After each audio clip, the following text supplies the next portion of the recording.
classroom as well, because there are strict standards. And if a school is failing in that way, then it's not good at all. Fahima, what might the issues be with this, do you think, from your point of view? If a teacher brings their own ideas about identity politics, let's say, or actually just politics in general, into the classroom, should they be allowed to do that? To be honest, I don't think that teachers actually will bring their own politics into it. I think it's just their style of teaching, regardless of their opinion. I don't think they can rewrite history. It's only about expanding it.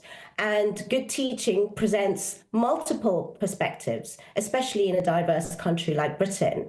And it doesn't mean it's erasing sort of any sort of content or traditional. It just means that we're just, adding different voices and critical thinking. That's the whole idea about education, is critical thinking and not blind agreement. GB News, the People's Channel.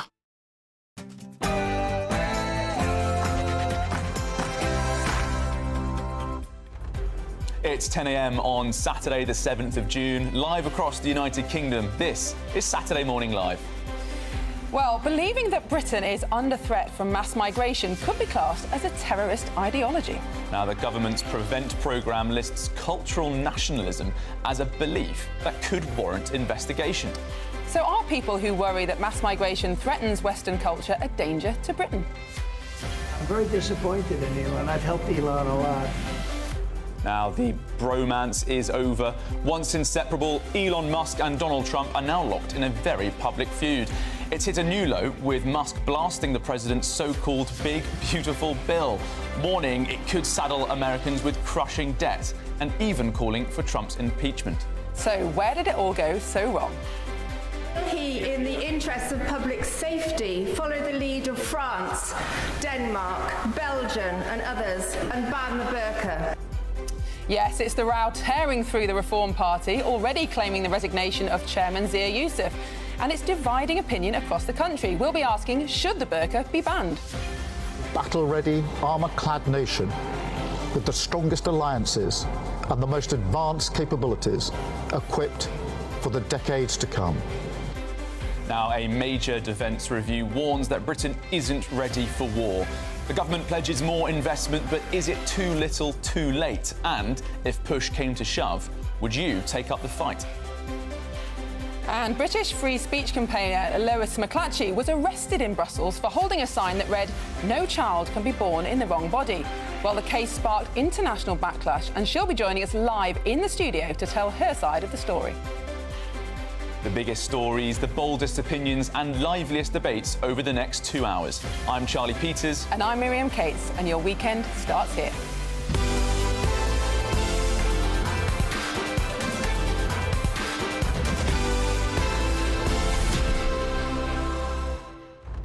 So, Charlie, you've had a busy week, haven't you? What have you been up to? Yeah, well, they sent me to Portugal, the GB News bosses, to cover the Madeleine McCann disappearance case. Obviously a tragic story, 18 years now since she was taken from that hotel apartment in Praia de Luz. But I have to say, being out there, it felt like a bit of a farce, this search, the first major search for 2 years. Speaking to some of the Portuguese officers, they almost had a sort of a wry smile when I asked them, what do you make of this latest attempt to find her? Because it's being led by German authorities, right, Miriam? But while we were there, it's quite obvious that I think a lot of the Portuguese, their equivalent of the FBI, were thinking, we did this. What's the point? We've given up. We didn't find anything. We already did this. And the police security wasn't quite what it could have been either, was it? Yeah, well, for such a high-profile search, I would have thought that they'd be a bit more original where you can't go. I appreciate it's a 120-acre plot they were looking at in a wide space, a dramatic clifftop in the Algarve area. But if you got there early enough, as we did, the police were just like, oh, please come in and have a look around the forensic area. It was all very strange. Well, I think the search has now been called off. They've packed up, given up. So whether or not there will be any further news in future, who knows? Well, don't forget, throughout the programme, we do want to hear from you. So send your views and comments to gbnews.com/yoursay. But before we dive into the programme, let's have Sam Francis with all your latest news headlines.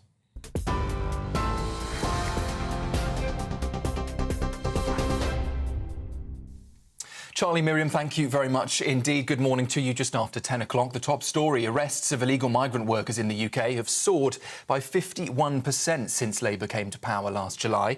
That's according to new Home Office figures this morning. More than 6,400 people have been arrested, with enforcement teams targeting restaurants, nail bars and construction sites in nearly 9,000 raids. Almost 30,000 people without the right to remain have also been returned to their home countries. Labour says it's ramping up enforcement to tackle illegal working and exploitation. Ministers are also promising tougher laws and tighter right-to-work checks as part of a wider border crackdown. Meanwhile, in the United States, President Trump has cut ties with Elon Musk, calling him a man who has lost his mind. The White House says the president will now sell his red Tesla, bought just months ago, as tensions between the two are escalating. Meanwhile, senior White House officials will meet a Chinese delegation in London on Monday for new trade talks. It follows what Mr. Trump called a very positive phone call with President Xi Jinping on Thursday.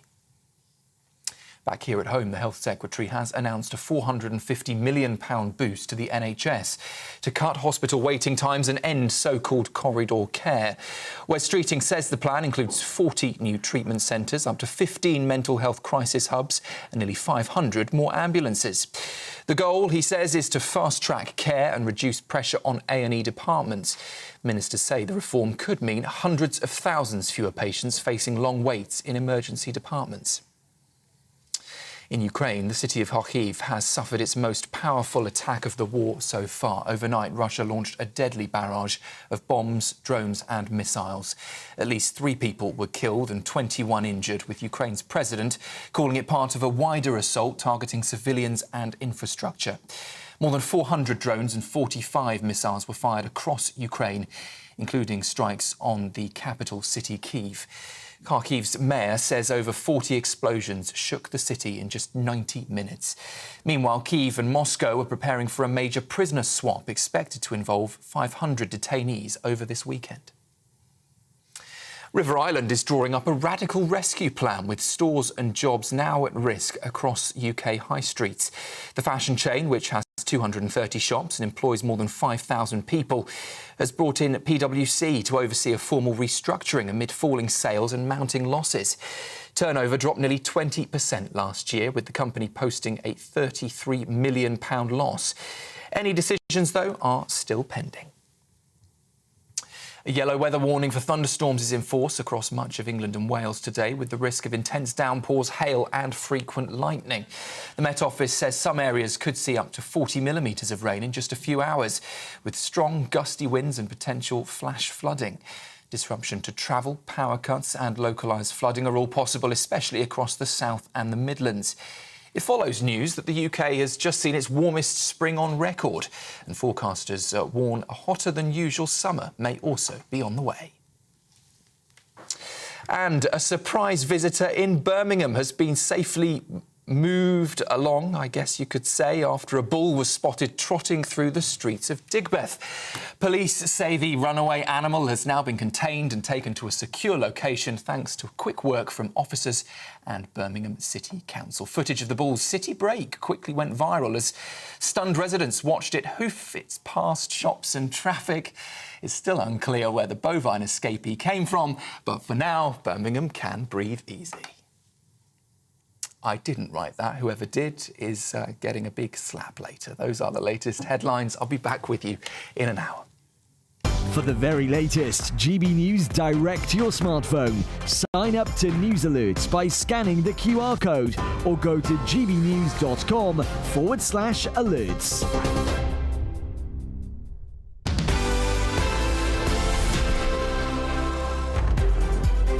Thank you, Sam, and welcome back to Saturday Morning Live with me, Charlie Peters, and Miriam Cates. Yes, well, it's emerged that official documents state that concerns about mass migration are a terrorist ideology that requires intervention by the government's anti-radicalisation programme. Now, an online training course for Prevent says that beliefs such as cultural nationalism, a concern that Western culture is under threat, should flag an individual for intervention. Well, this is despite many politicians, including the Prime Minister, previously raising their own concerns over mass immigration. We risk becoming an island of strangers, not a nation that walks forward together. So when you have an immigration system that seems almost designed to permit abuse, that encourages some businesses to bring in lower paid workers rather than invest in our young people, or simply one that is sold by politicians to the British people on an entirely false premise, then you're not championing growth, you're not championing justice, or however else people defend the status quo. Is Sir Keir Starmer a dangerous right-wing extremist? Perhaps not for the reasons quoted. Now, Miriam, I believe you also warned against Downing Street broadening the definition of extremism back in 2024? I did. This was an attempt by the government last year, a successful one, to broaden the definition of extremism to try to guide civil servants as to which different organisations they could legitimately work for. But the problem with broadening the definition beyond what is linked with violence is that all sorts of perhaps crazy but nevertheless lawful beliefs get caught. Radical Islamists pose a serious threat to our nation's security. And I agree with my right honourable friend that we must urgently address this.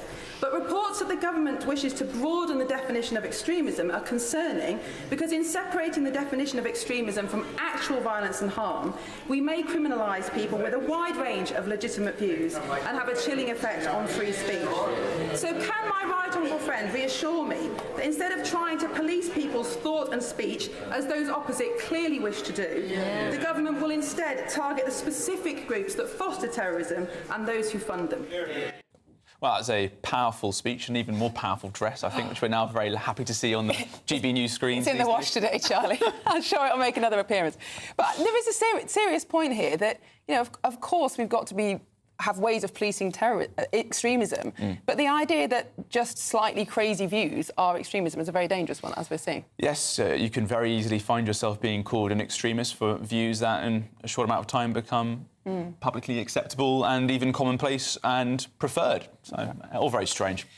Well, let's join political commentator, or indeed you've already joined us here in the studio, Charlie Rowley, to discuss this. Now, this has made big front-page news this morning, this training manual for Prevent that encourages, I assume, schools and universities and people who are looking for extremist views to think that people who are worried about Western decline are essentially extremists. I mean, this is extraordinary. It is, and I think it's complete overreach from what the Prevent programme is actually supposed to do. So it does what it says on the tin, or should do what it says on the tin, which is to prevent people who have been identified already, people that have been looking at particular content, extremist content, whether that is extremism on the far right and nationalism, where people will go out and commit awful crimes like we've seen in Norway, like we've seen in other parts of the world, but also what we've seen, particularly in the UK, is radical extremism and radical Islamism. And so there's a lot of people who have been part of that programme who targeted young to prevent them, if they've seen content or if they're as if they've come back maybe from another country that's purporting these kinds of actions, to get to them quick, to rehabilitate them and make sure that they continue to live in British society as safely as they possibly can. This goes way beyond that to institutions like councils, like policing, and on the back of, what's terrifying about it is on the back of stories that we've been seeing and talking about,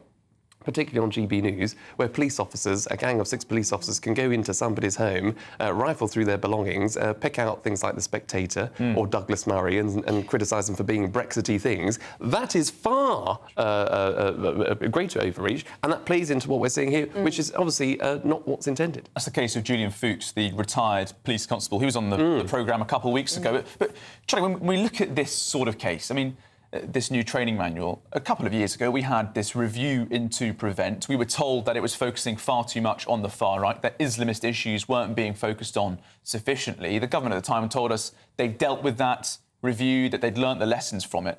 Isn't this just more evidence that that's obviously a sham? They haven't learned from those lessons, and now perfectly legitimate perspectives about mass migration, about Western culture being diluted or changed in some way, are being targeted. Yeah, absolutely. And I think that the problem with this overreach is that people should be entitled to have a conversation. Of course they should. It's about free speech. We live in a free and fair nation. That's part of the Western ideology. That's why so many people, I think, want to come here, or should want to come here anyway. And so the idea that what you'll end up doing is driving those conversations, if you now live in fear that you might get a knock on the door from somebody from the Prevent programme because you've just spoken to a group of friends in the pub, you've talked about your concerns about mass immigration, all of a sudden you think you're going to get a knock on the door, you won't have that conversation in public. You'll take it offline. And when things go offline, when things turn to the dark web, when they go out of sight, that's when real problems emerge. That's when you do get these more sinister, I think, cells emerging, and that's when you create problems. So this is creating more of a problem than it seeks to solve. But isn't the weakness with Prevent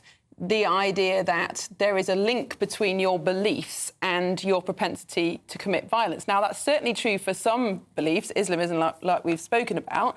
But for others, there may be absolutely no link at all. And removing that kind of element of violence is very dangerous. I mean, I think I read the other day, 40% of young people think that the moon landings were probably faked. Well, that's crazy. It's a conspiracy theory. It's extreme, but obviously it's not linked to violence, but it could be called extremism. And aren't we just trying to catch too much when what we should be doing is what some of the Gulf states are doing, which is actually banning some of these Islamist groups?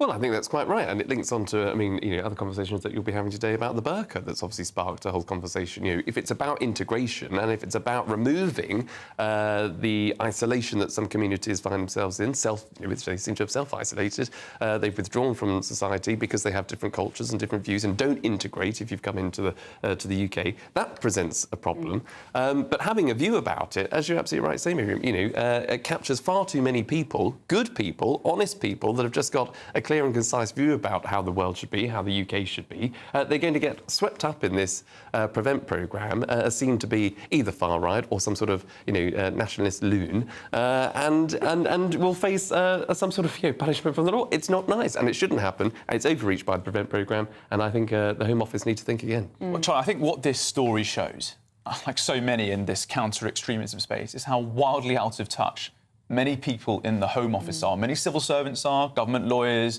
government counter-extremism practitioners, versus the legitimate and consistent views of ordinary people.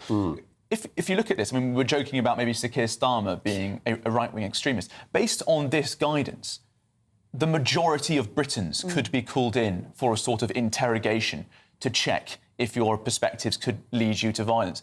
This is as draconian and actually as troubling as it gets. I think that's absolutely right. And if it is an attempt, look, I think just on the back of what we've seen, even from even the speech by the Prime Minister himself has said, we're at risk of becoming an island of strangers. Now, one could argue that falls within this Prevent programme, as you said earlier on. But when you've got the Prime Minister saying that, there's clearly a lack of strategy somewhere else in government, or Number 10, or the Home Office, who are still trying, I think, to throw anything at combating the threat of reform that are on the rise, because lots of people are worried about illegal immigration. They're worried about things like extremism and terrorism. And they've gone down this whole path that's actually going to capture more people than what it should. And I think it'll totally backfire, I'm afraid. Well, Charlie, thank you for joining us. And you'll be joining us again in an hour to continue the discussion.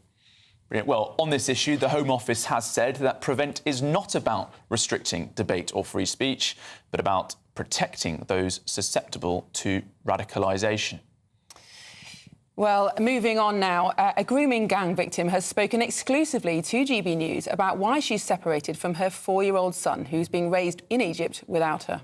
Now, Karine, who waived her right to anonymity, has described the decades of injustice that has seen social services take her children from her while her alleged abusers remain free in Britain. I have this exclusive report. This is the story of why Zayan, a British toddler, lives in Egypt, separated from his mother. Karine, a grooming gang victim, desperately wants him back. From 12 years old, I started to get groomed on the street. The first time that I was raped, he forced my trousers off me. I was fighting him, but I had no chance of keeping my trousers on. I was only little. They got me pregnant when I was 13. One of 5 men, it could be 6, is my son's father. I don't know who his father is. She claims that over 100 men abused her around Telford, but that the police failed to intervene. The police were aware we were getting groomed. But they just didn't do anything to help They've you? never done anything at all. After seeing a report in a newspaper in 2018, Corinne reported her abuse to the police. It was about 3 girls, Lucy Lowe, Becky Watson and Vicky Round. Lucy Lowe was murdered. Becky Watson was killed in an unexplained car accident. Vicky Round died of a drugs overdose. All 3 had been groomed in Telford. Lucy and Becky were my friends. I realised that I was one of them girls as well. Some men were arrested after her reports, but she said that they soon started trying to get her to drop her allegations. The one man that was talking to me every day, calling me to find out everything, he said to me, "Why don't you go to Egypt?" Corinne said that she was paid to go to Egypt by her abusers. She moved house over 15 times during this chaotic period, including regular trips abroad. During this chaos, her daughter was taken into social care. Heartbroken, Corinne dropped her police complaint in a last-ditch effort to get her daughter back. GB News understands that the men deny all of the allegations. I ended up sleeping outside the police station all night. And I'm sat here, the police have left me. I had nowhere else to go. I didn't feel safe, and I thought that's the next safest place for me. So I brought a £6 quilt from Asda over the road, and I slept outside the police station all night. So, we're all ready for the night now. Corinne said that she kept moving because her abusers were still threatening her and her family over the allegations, including one assault on her mother. So Mum had gone to the door and they've kicked or pushed the door, and that's knocked Mum flying. The one lad has started fighting with my mum, and the other lad is looking round the bungalow and saying to me mum, where's Corinne, and asking where I am. 2 times they went there looking for me. She was left with quite serious injuries. Yeah, she had black eyes. It was after this desperate time, having moved to a safer part of the country, that Corinne became pregnant with her son Zayan. I was settled and I thought that I was going to be able to have my baby, and the midwife come out to see me at home. She asked me how I felt about social services wanting to take the baby. I said, I'm packing my stuff, I'm leaving the country because you've already took one daughter from me and you're not taking another baby from me. He's living in Egypt still. He lives with my friends. I'll never be able to bring that baby here. I have to be okay for Zayan. I just want him to live a normal life. How the British kids live their lives here. And right now, he's never going to be able to have a life like that. My health isn't very good, so I can't fly to Egypt as much as what I was. He's missing me. He keeps asking, when am I going back? And I don't know when I can go back. Do you have any faith that you might get justice for the many men who groomed you when you were a child? No. I don't think I will ever. Until she gets that justice and a peaceful life, her son will be raised without her. Charlie Peters, GB News. Such a brave woman. Extraordinary to meet her and to tell her story. And I think this story is so important for so many reasons, Miriam, of course, but a key point for me and why I've told Corinne's story is because the government is saying that the Telford inquiry is a model for the rest of the country, that we don't need a national inquiry with statutory powers because Telford has shown us that with action you can get change and things have improved there. Well, in Telford there were just 7 convictions in 2012, and Corinne is showing the world now that she hasn't had change, she hasn't had action. Her mum has been attacked, she's had to flee overseas to keep her son safe. Instead of successfully prosecuting the alleged abusers in her case, they're instead taking her children off her because of the chaos it's causing. It's a heartbreaking scenario. And it just highlights the lifelong consequences of this abuse. Obviously, she was horrifically abused and failed as a child, but now it's affecting the whole of her adult life. I just can't imagine being separated from your child and having no prospect of having the justice required in order to be reunited. It's just absolutely harrowing. And like you say, there should be hundreds, if not thousands of people in prison, and they still walk free. And make no mistake, there are plenty more women like Corinne out there, and I hope some of them are watching this and may feel emboldened to contact the authorities. Well, speaking of those authorities, West Mercia Police Assistant Chief Constable for Crime and Vulnerability, that's Caroline Marsh, she told GB News that we know that in the past our actions and our approach to child sexual exploitation was unacceptable, and we let victims and survivors down. Last year, the two-year review found that all organisations had either met or exceeded expectations in addressing the issues raised, and we are resolute in continuing to build on this. Now, a spokesperson for Telford and Wrekin Council said that the voices of victims and survivors helps to shape and improve our approach. While we do not comment on individual cases, we can confirm that Telford and Wrekin Council works closely and extensively with individuals at risk or affected by child sexual exploitation to support them and their families. Harrowing stuff. Well, still to come, the government responds to the latest defence review with a commitment to a more lethal military. This is Saturday Morning Live on GB News, Britain's news channel.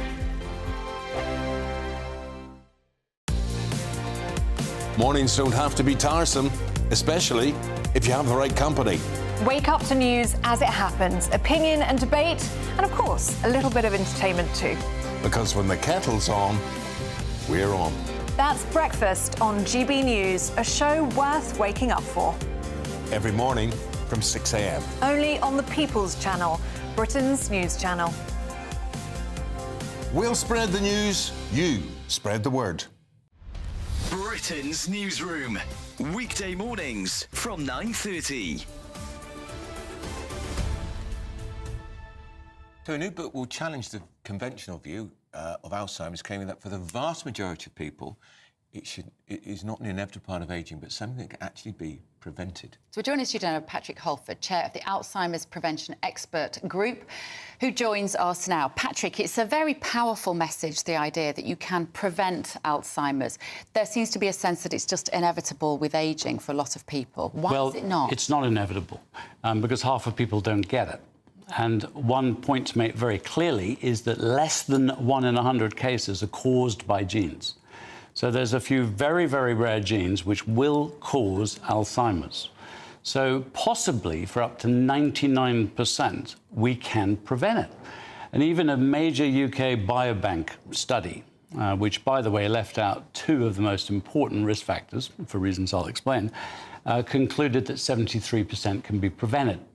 The terrible thing about Alzheimer's, which is really a shrinkage of the brain, is once you've got holes in your brain, there is no way to reverse that.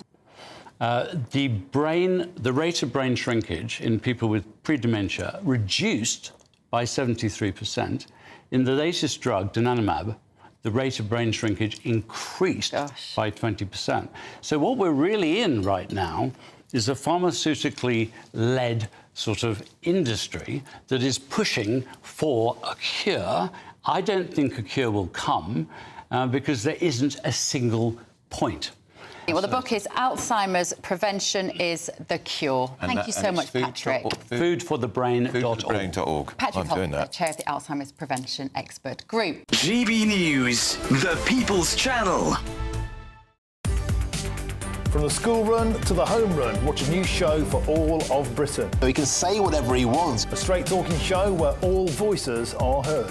And, you know, when are we going to stop talking about smashing the gangs and actually do it? With the stories that matter from every part of our country. There's a bit of a crash landing there for your Chancellor. Bold, fearless and standing up for you. That's me, Martin Daubney, 3 p.m. till 6 p.m, weekdays, here only on GB News. The People's Channel, Britain's news channel.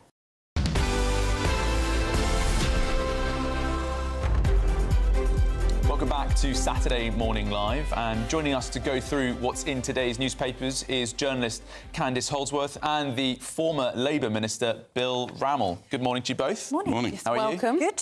Super stuff. Good. Well, let's start with this story in The Times about George Osborne, who apparently has negotiated a reciprocal loan deal with the Greek government to loan the Elgin marbles back to Athens, but not to lose ownership of them.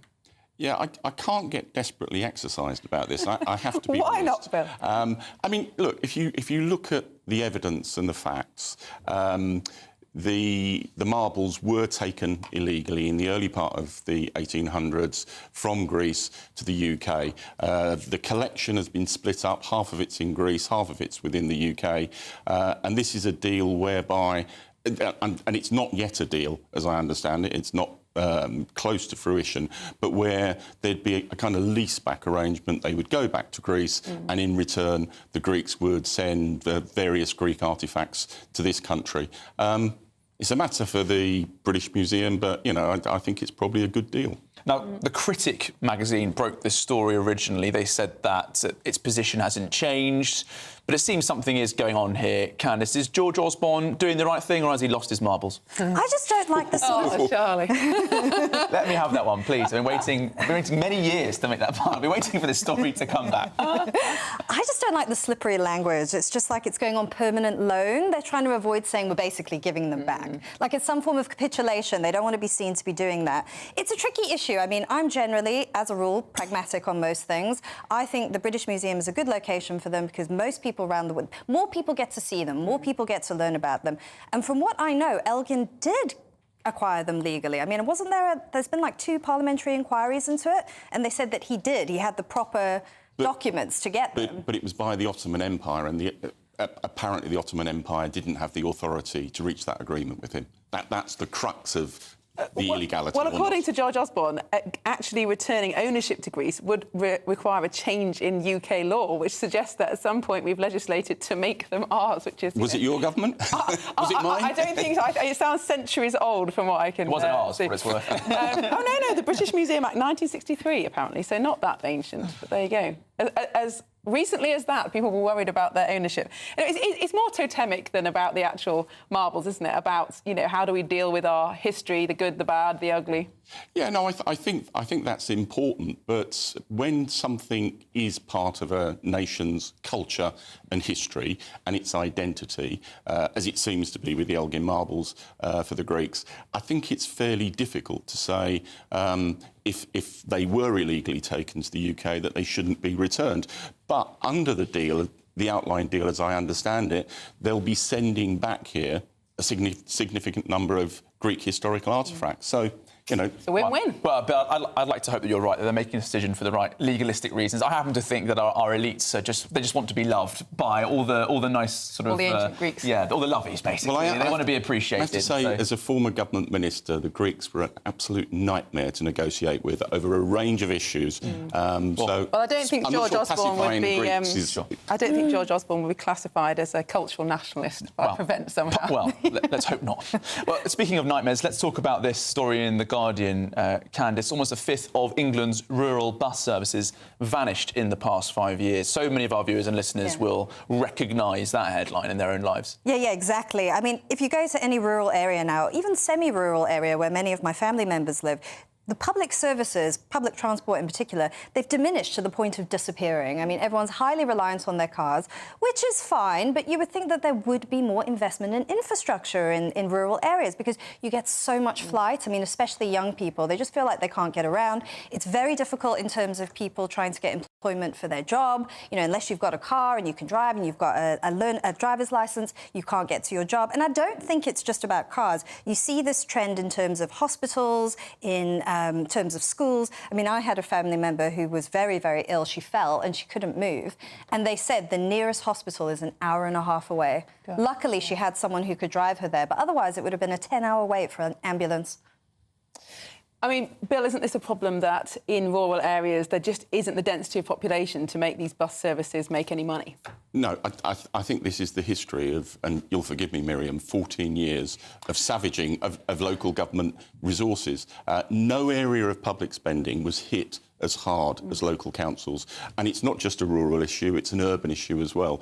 I think part of the solution... But speaking as someone who represents a rural area, it is much, much worse rurally, because at least in cities, there is enough of a population for the bus companies to be able to make some money.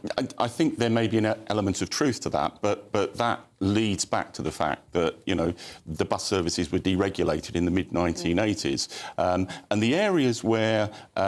you know, there actually are good services are places like London and Manchester where it's been re-regulated, and I think that's part of the solution. All right, Bill, Candice, thank you very much. Let's get your news headlines now with Sam Francis.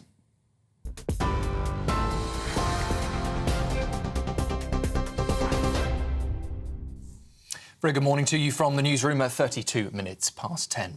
Arrests of illegal migrant workers in the UK have soared by 51% since Labour came to power. According to new Home Office figures, more than 6,400 people have been arrested, with enforcement teams targeting restaurants, nail bars and construction sites in nearly 9,000 raids. Almost 30,000 people without the right to remain have also been returned to their home countries. Labour says it's ramping up enforcement to tackle illegal working and exploitation. Ministers also promised tougher laws and tighter right-to-work checks as part of a wider border crackdown. President Donald Trump has cut ties with Elon Musk and called him a man who has lost his mind. The White House says the president will now sell his red Tesla bought just months ago as tensions between the two are escalating. Meanwhile, senior White House officials will meet a Chinese delegation here in London on Monday for new trade talks. It follows what Mr. Trump has called a very positive phone call with President Xi Jinping on Thursday. The Health Secretary has announced a £450 million boost to the NHS to cut hospital waiting times and end so-called corridor care. West Streeting says the plan includes 40 new treatment centres, up to 15 mental health crisis hubs and nearly 500 extra ambulances. The goal is to fast-track care and reduce pressure on A&E departments. Ministers also say the reform could mean hundreds of thousands fewer patients facing long waits in emergency departments. And in weather, a yellow weather warning for thunderstorms is in force across much of England and Wales today, with the risk of intense downpours, hail and frequent lightning. The Met Office says some areas could see up to 40 millimetres of rain in just a few hours. Disruption to travel, power cuts and localised flooding are also all possible, especially in the south and the Midlands. It follows news that the UK has just seen its warmest spring on record, and forecasters warn a hotter than usual summer may be on the way. Those are the latest headlines for now. Now we can head back, though, to Charlie and Miriam. For the very latest GB News direct to your smartphone, sign up to News Alerts by scanning the QR code or go to gbnews.com/alerts. Lots more coming up on Saturday Morning Live. Is Britain ready for war? We can't deploy a division, but the debate is raging on as Britain's global interests take particular focus and scrutiny. And it's the debate that has rocked the Reform Party this week. But what do you think? Should the burka be banned? We'll be debating that live.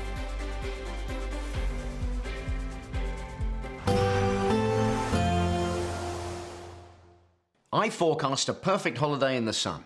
Weather looking good then? For sure, and no worries about our travel insurance. All Clear Travel Insurance sponsors GB News Travel Destinations forecast. The heatwave continues across parts of Europe, temperatures pushing into the high 30s, and this is bringing some severe thunderstorms in places. But for many areas across Spain, Portugal, the Canary Islands, largely dry and settled, plenty of sunshine. The main risk of thunderstorms is going to be across northern Italy, Austria, perhaps southern parts of Germany, but elsewhere across the Mediterranean, staying dry, lots of hot sunshine. And this continues into next week, so feeling very warm indeed. All Clear Travel Insurance sponsors GB News Travel Destinations forecast. Hello there, good morning. Welcome to your GB News weather update from the Met Office. Some Met Office warnings in force today for heavy thundery downpours. These potentially bringing some quite large hail and frequent lightning at times. And although the warning is in force across central and southern parts of England and Wales, there's a good chance we could also see some isolated thunderstorms across the far north of the country too. So it's safe to say the beginning of the weekend is set to be unsettled, and some quite persistent and heavy downpours at times, so do take care if you're out and about for the weekend. And a fresher feeling day for many, highs reaching around 18 degrees Celsius across the south, but more towards the mid-teens across the north.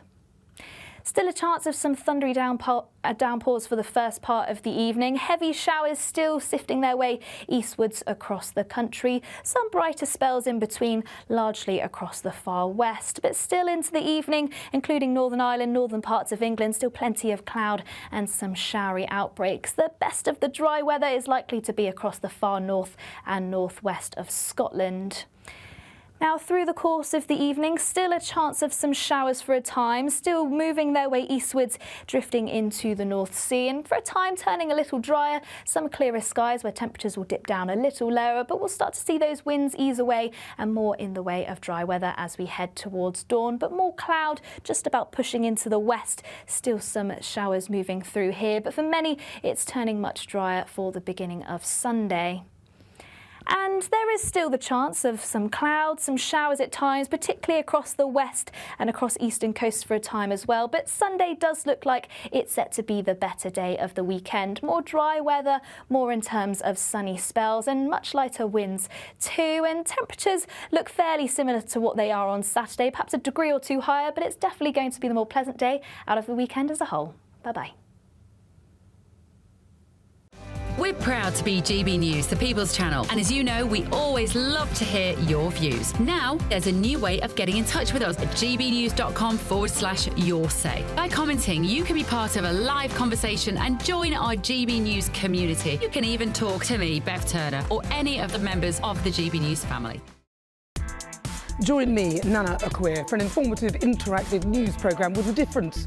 It's fun. No, he didn't say that, Dave. I'm so surprised. I think there's an element of truth to that. Join me from 3 p.m. every weekend, only on GB News, Britain's news channel. What is the state of our economy? What is the state of our National Health Service? What is the state of our schools? What on earth is going on? Understanding Britain means understanding the state we're in. This is State of the Nation with me, Matt Goodwin, Wednesdays, Thursdays and Fridays from 8 p.m. on GB News. GB News is Britain's election channel. And when the big stories break, we're tackling them on Britain's newsroom. When we disagree, and we disagree a lot, it's even livelier than normal. We don't disagree that much. We do. His comedy, though, is revolting. I knew her, and unlike you. That explains Beverly Turner's temperament. It's a bit frothy in here, isn't it? He'll have one of me one day. For dartball practice. Britain's newsroom on GB News. Weekdays, 9:30 a.m. GB News, the People's Channel, Britain's news channel.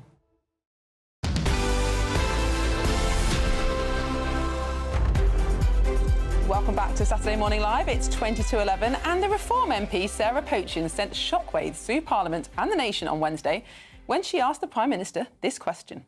Given the Prime Minister's desire to strengthen strategic alignment with our European neighbours, will he, in the interests of public safety, follow the lead of France, Denmark, Belgium and others and ban the burqa? Is worn by many Muslim women. It covers the entire body, including much of the face, leaving only a mesh screen for the eyes. Well, in 2011, both France and Belgium introduced bans on the face coverings. And in 2017, Denmark banned the burqa in all public settings, with Norway banning them in schools and colleges. So we are asking today, should we follow these European countries and ban the burqa? Well, for this debate, let's talk to journalist Jonathan Liz and also the former Conservative MP, Colonel Bob Stewart. I'll start with you, Colonel Bob. Why do you think the burqa should be banned? I think the burqa should be banned in part.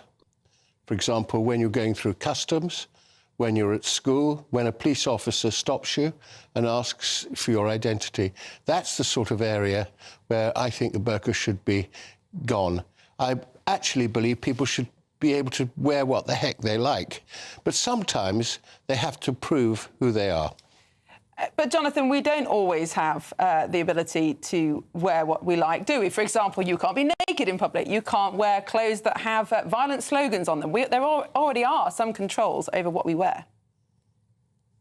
Well, I am actually a consistent Liberal, Miriam, and I think that there should be minimal controls on what we can or indeed can't wear. I actually kind of agree with Bob to some extent, in fact, that there are obviously going to be some occasions where people will need to demonstrate who they are and remove face coverings at airports. Is obviously an example of that, where a woman wearing a face veil would have to lift that. And I don't think that women actually have any problems with that. This isn't really about public security or safety. So people have often worn face coverings for a variety of reasons. Sometimes it's actually very cold. The reason this debate comes up every now and then is not about public safety. It's about controlling what women wear through the lens of a kind of Islamophobia. I'm not saying that obviously anyone on this panel is motivated by that, but that is why these debates come up. It's about a tiny minority of Muslim women, and it becomes a cultural issue. It becomes a wedge sometimes to sort of drive between mainstream society and that minority women. Jonathan, you talk about people should have the freedom to wear whatever they want, but what's palpably true is that in a lot of Islamic societies and indeed communities within Britain, women aren't afforded that freedom. This is something they are forced to wear. I mean, I recently returned from a trip to Riyadh in Saudi Arabia. Some women there have the freedom to go without the burqa, but I wouldn't want that level of total coverage and state control in European societies. Well, if you are objecting, first of all, the burqa is not compulsory in any country. People can have the freedom to wear it. Obviously, in countries like Iran, a headscarf is required for women, which is very different from a full face covering, which a burqa is. And the second point is, if you object to countries forcing women to wear things, why on earth would you want to go down the route of forcing women not to wear things? The whole point here is about allowing people to make choices over their dress, whether or not you like it. It doesn't matter what you think or what I think of the burqa, because we're not the ones who are wearing it, and we're not the ones who are potentially being forced not to wear it. Bob, just very quickly, I'm interested in your view that there should only be certain occasions where women should be forced to reveal their face for security reasons. We accept all sorts of restrictions on our individual liberty to live in a cohesive and safe society, and many people would say it's just not appropriate to have your face covered at all times for conversations, even just going in and out of shops, for example. Well, you could say it's quite nice to be able to see someone's face in a shop, too. The real problem is this, quite exactly how you define when people should wear it and when people shouldn't, and how the heck will the police police it. Personally, either you should get rid of it completely, or you actually should be allow the flexibility. I'm tempted to think, I wonder, is it possible, is it true, I can't prove it, but are some women forced to wear the burqa by their husbands, and actually their freedoms are therefore not allowed to exist? No. And that is a worry. I suspect some people are forced to wear the burqa. I don't know, there's no evidence, but I suspect that might be the case. There's plenty of evidence around the world on that, Bob Stewart. But yeah, thank you both, Jonathan, Liz as well, for coming on and debating that this morning on Saturday Morning Live. Now, we're counting down to your best summer so far with £54,321 in tax-free cash to be won. It's the biggest cash Great British giveaway to date, and it could all be yours. Here are the details that you need to be in it to win it. We're kick-starting summer in 5, 4, 3, 2, 1 with your chance to win our biggest cash prize to date, as there's an incredible £54,321 in tax-free cash to be won. What would you spend it on? A brand new car, the holiday of a lifetime, or just the chance to sit back, relax and remove some of those day-to-day financial stresses? £54,321 in tax-free cash has to be won. For a chance to win £54,321 cash, text cash to 63225. One entry costs £2.50 plus one standard network rate message, or text bonus to 63225. 5 entries cost £5 plus one standard network rate message. Go to gbnews.com/win. Entries start at £2.50. Call 0903 686 3232. Calls cost £2.50 plus your network access charge, or post your name and number to GB14 PO Box 8690 Derby DE1 9TT. UK only. Entrance must be 18 or over. Lines close at 4 p.m. on the 1st of August. Please check the closing time if listening or watching on demand. Good luck.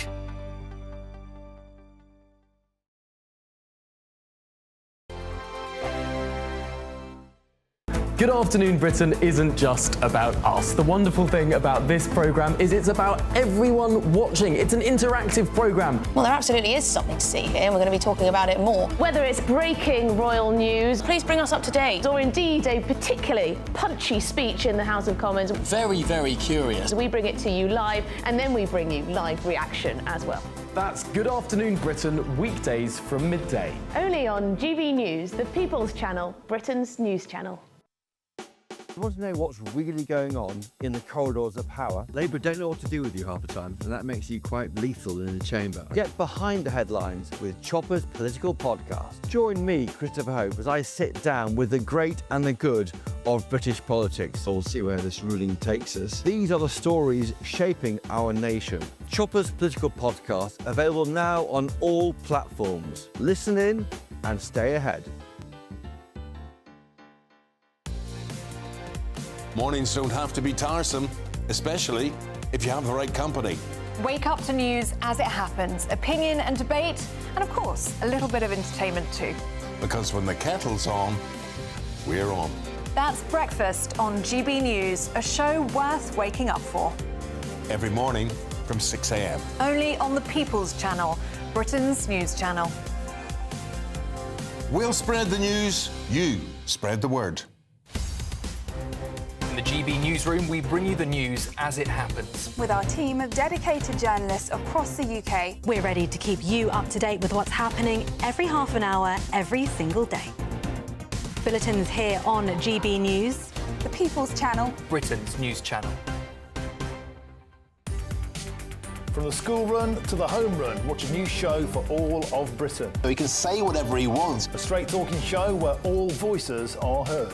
And, you know, when are we going to stop talking about smashing the gangs and actually do it? With the stories that matter from every part of our country. There's a bit of a crash landing there for your Chancellor. Bold, fearless and standing up for you. That's me, Martin Daubney, 3 p.m. till 6 p.m, weekdays, here only on GB News. The People's Channel, Britain's news channel.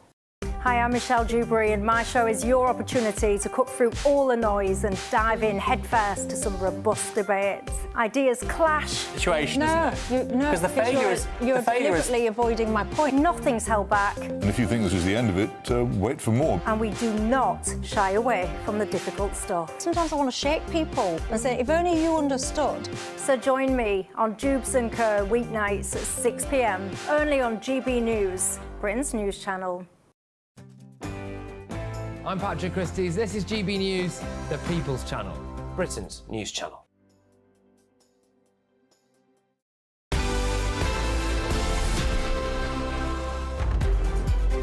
It's 10 to 11 and you're watching Saturday Morning Live. Now, at risk of having everyone on the programme and indeed our viewers investigated by the counter-extremism body for extraordinary perspectives, we're going to read out some of your views on the burka debate we just had. Catherine Baker says, when in Rome, do as the Romans do. There is no place for the burka in a Western society.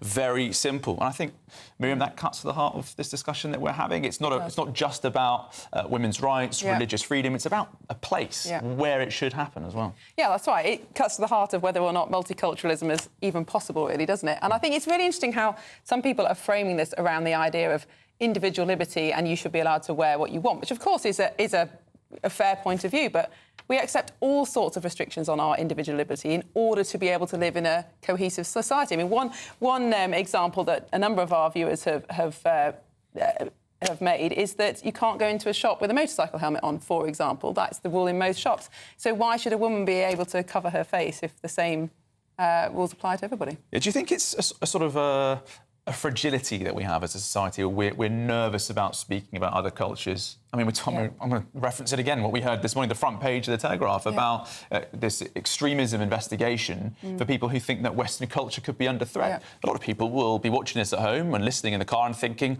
well, the burqa is a threat to Western culture. It removes that face-to-face, eye-to-eye part of our society, which is so core about being European. It's the tyranny of tolerance, isn't it? If you tolerate anything, very soon you have chaos and disorder and, you know, the kind of things that sadly we are seeing in some cities now. So, you know, I personally think we should ban the burqa. I don't think it's conducive to a safe, cohesive society. But whether or not it would be worth the political capital, as our guests were saying, I think Jonathan was saying, how would you police it? You know, we can't even stop trains being covered with graffiti or people avoiding paying their fares on the tube. It would be very difficult to police, but nevertheless.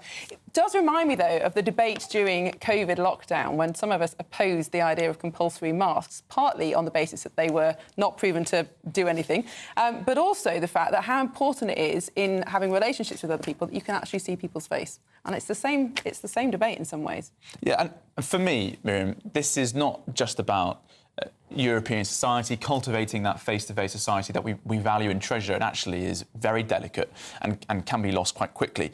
It's also a way of advancing women's rights, because I think all too often when we have this discussion, and it does crop up from time to time, people say, oh, let people wear whatever they want. And that sounds great, but the problem we have is that so many of these women, I think, aren't afforded that freedom. They are wearing this because they have been raised in a culture, a society, and indeed a family that tells them this is all you can do. Now, there'll be plenty of women who do choose to wear the burqa, and I think that's the real crux of the issue. What do we say to those people who've chosen to do so? Well, there's plenty of choices you can't make, as we've already said, and I completely agree with you. We have laws against coercive control. You know, a man cannot force his wife to do certain things. That's our law. So why should that not apply to clothing? And, you know, I'd agree. You know, Western societies are traditionally high-trust societies because we have this understanding that we know who each other is, we interact on equal terms, and you just cannot do that if you can't see someone's face and know their identity. Well, Paul Farrow here says, ban all face coverings in public places, especially at airports and schools. Anita Wade says, dress as you like, but any face coverings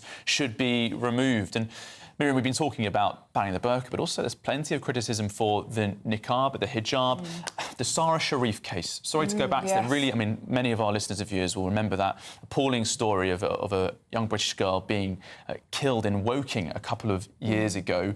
Now, one of the reasons why she was abused and they got away with it was because she was made to wear a hijab which covered up her injuries, and the police didn't want to investigate it because they were nervous about talking about it. So it's so important that we have these conversations. Yeah, absolutely. Well, lots more coming up on Saturday Morning Live. Don't go anywhere. We'll be back soon.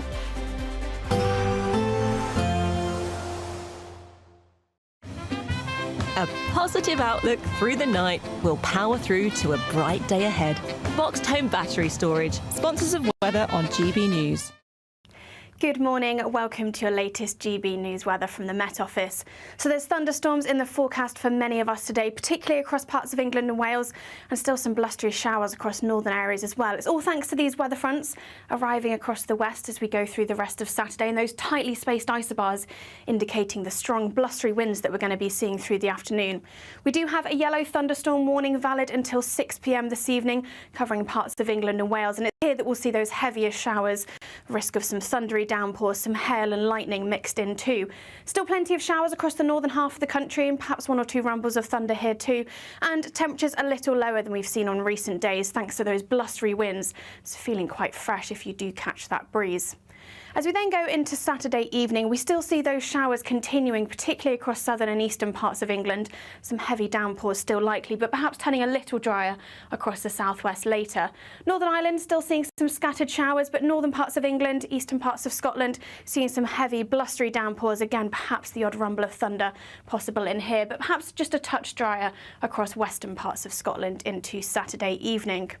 As we then go through Saturday evening and into the start of Sunday, we see those showers gradually starting to ease across the south and southeast, turning much drier for much of England and Wales during the early hours of Sunday morning.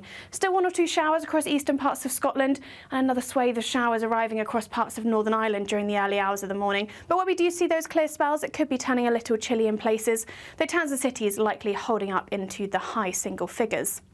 So that does mean a bit of a brighter start for many of us on Sunday. Plenty of early sunshine as we go through the morning period. Still those showers pushing in across the northwest of the country. One or two of these could be heavy in places. And then as we get to the afternoon, some further showers bubbling up through the afternoon in that afternoon sunshine. One or two of these could be heavy, but generally much lighter, and generally feeling a little bit warmer than it did on Saturday.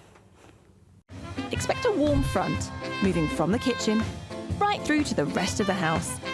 Boxed Boilers, sponsors of weather on GB News.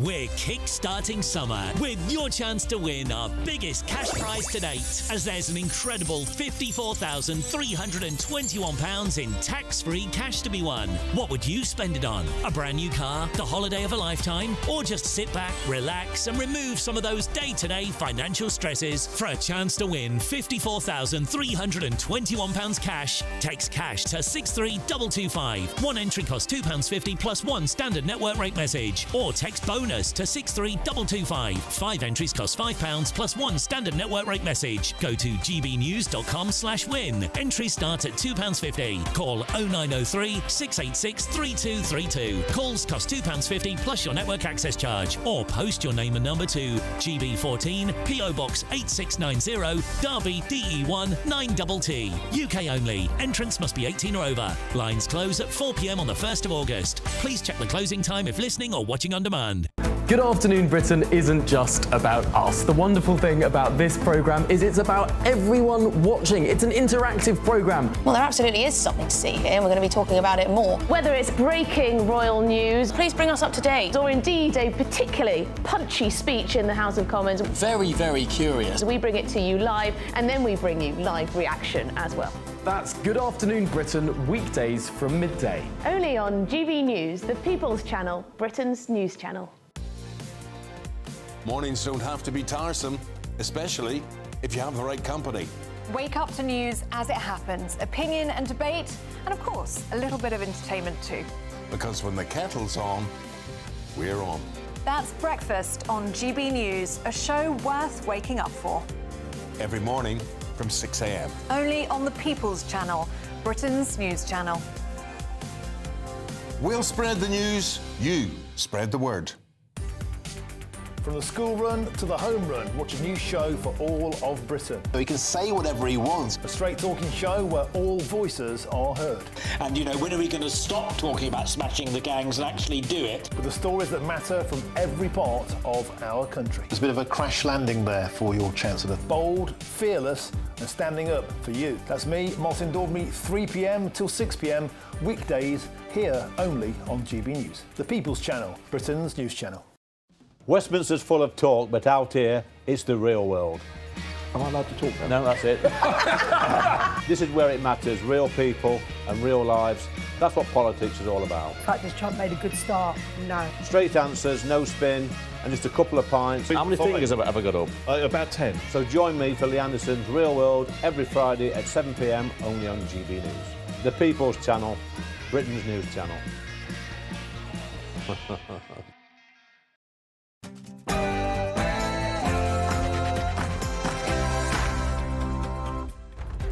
Welcome back. It's 11 a.m. on Saturday, the 7th of June. We are live across the UK, and this is Saturday Morning Live.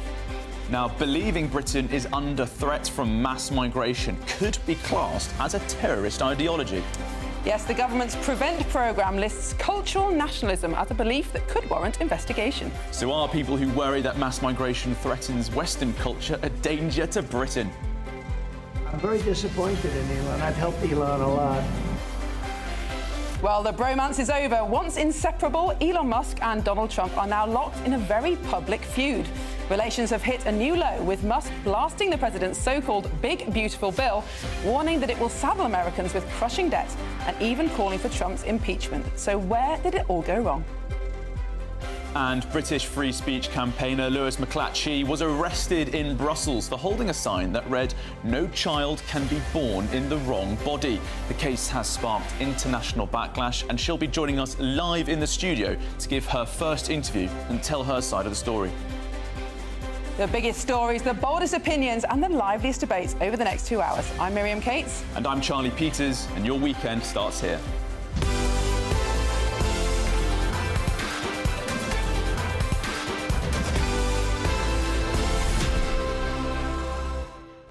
Yes, Charlie, I'm really looking forward to getting Lois on the programme. Incredible story. She was arrested in Brussels, taken to a police cell for the supposed crime of just holding up a sign, wanting to protect children. It feels like we have a free speech story on this programme every week now. So many extraordinary cases of good, honest people sharing perfectly legitimate views, being nicked for the consequence for doing so. It's really quite atrocious. It's been great to hear from you so far in the programme. Do keep getting in touch with us on gbnews.com/your say. Lots of you sharing your thoughts on that report we played in the last hour from our survivor from Telford, Corinne, about her extraordinary story with her son being raised in Egypt. She's now actually trying to raise money online so that she can move herself and her family away from Egypt, away from Britain, so they can finally get some peace. But please do get in touch for all other stories that we're discussing in Saturday Morning Live today. Well, lots more to come, but first of all, your headlines with Sam Francis.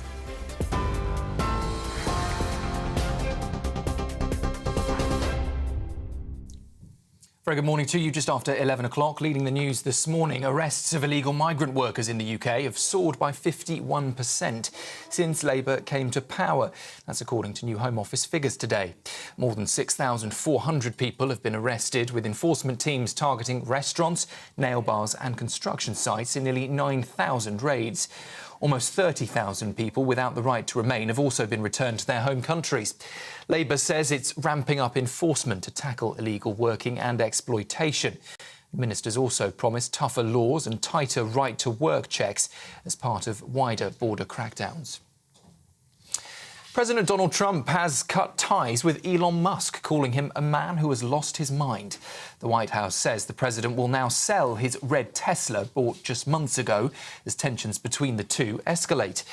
Meanwhile, senior White House officials will meet a Chinese delegation here in London on Monday for new trade talks. It follows what Mr. Trump called a very positive phone call with President Xi Jinping on Thursday. The Health Secretary has announced a £450 million boost to the National Health Service. He says it will cut hospital waiting times and end so-called corridor care. Wes Streeting says the plan includes 40 new treatment centres, up to 15 medical mental health crisis hubs and nearly 500 extra ambulances. The goal is to fast-track care and reduce pressure on A&E departments, and ministers say the reforms could mean hundreds of thousands fewer patients face long waits in emergency departments. Kharkiv has suffered its most powerful attack of the war so far, with Russia overnight launching a deadly barrage of bombs and missiles. At least 3 people are known to have died and 21 injured, with Ukraine's president calling it part of a wider assault targeting civilians and infrastructure. More than 400 drones, 45 missiles were fired across Ukraine, including strikes on the capital. Kharkiv's mayor says at least 40 explosions shook the city in just 90 minutes, damaging dozens of homes and apartments. Meanwhile, Kyiv and Moscow are preparing for a major prisoner swap over the weekend, expected to involve 500 detainees. River Island is drawing up a radical rescue plan, with stores and jobs now at risk across the UK's high streets. The fashion chain, which has 230 shops and employs more than 5,000 people, has brought in PwC to oversee a formal restructuring amid falling sales and mounting losses. Turnover dropped nearly 20% last year, with the company posting a £33 million loss. Any decisions, though, are still pending, but a court-backed deal could emerge within weeks. A yellow warning for thunderstorms is in force across much of England and Wales today, with the risk of intense downpours, hail and even frequent lightning. The Met Office says some areas could see up to 40 millimetres of rain in just a few hours, with strong gusty winds and potential flash flooding. That's along with disruption to travel and power cuts, all possible across the south and the Midlands. It follows news that the UK, though, has just seen its warmest spring on record, and forecasters are warning a hotter than usual summer could be on the way. And a surprise visitor in Birmingham has been safely moved along after a bull was spotted trotting through the streets of Digbeth. Police say the runaway animal has now been contained and taken to a secure location, thanks to the quick work of officers and the Birmingham City Council. Footage of the bull's city break quickly went viral, and stunned residents watched it hoof past shops and traffic. It's still unclear where the bovine escapee came from, but for now, Birmingham can breathe easy. You're up to date just after 11 o'clock. I'll be back with more in half an hour. Now, though, it's over to Saturday Morning Live. For the very latest GB News direct to your smartphone, sign up to News Alerts by scanning the QR code or go to gbnews.com/alerts.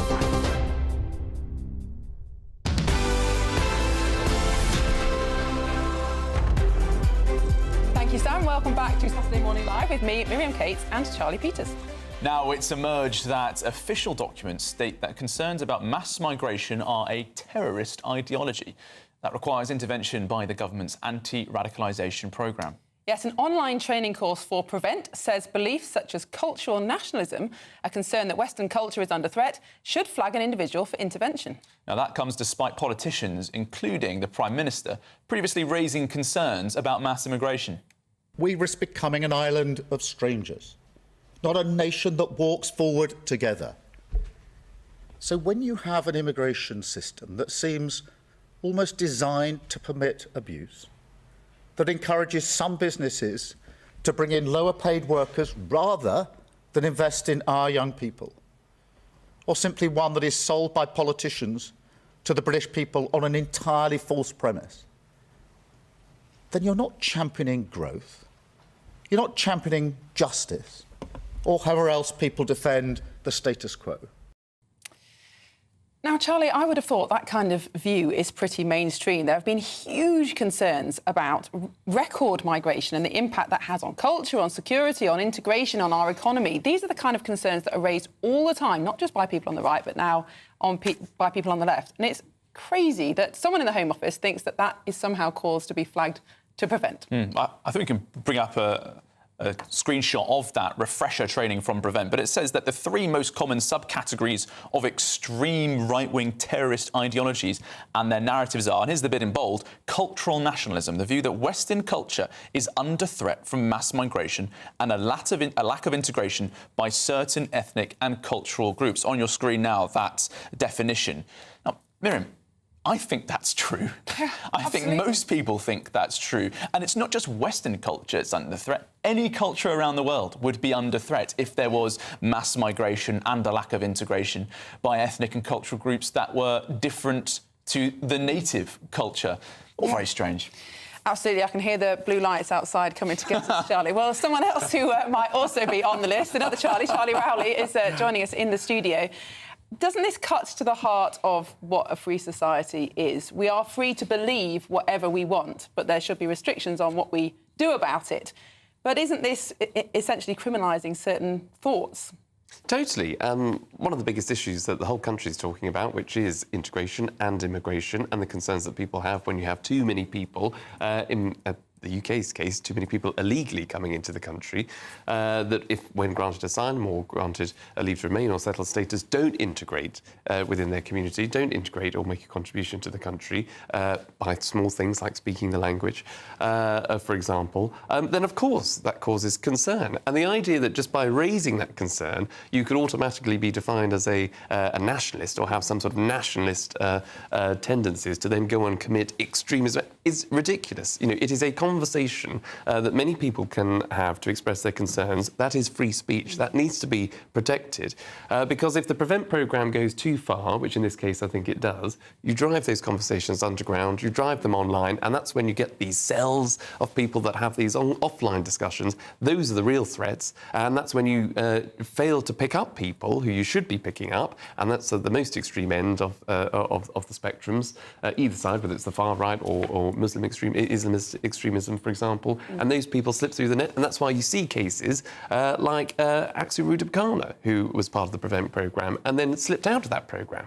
So, you know, the Prevent programme have got enough on its plate already, should be focusing on the people that are already part of the programme rather than widening the net and expanding it to people that it shouldn't be sweeping up. Charlie, I think the Home Office has got form on this. It's got people working inside the department who go a bit rogue on issues of ideology. Now, in November, my colleague Stephen Edgington, he revealed that there was a paper within a unit in the Home Office that said that grooming gangs, the discussion of grooming gangs was a sign of a right-wing grievance narrative being raised to tarnish entire groups in the country. So there are often people inside this department who look at legitimate concerns that people have and try and term them and brand them as extremist, I think, to just shut them up.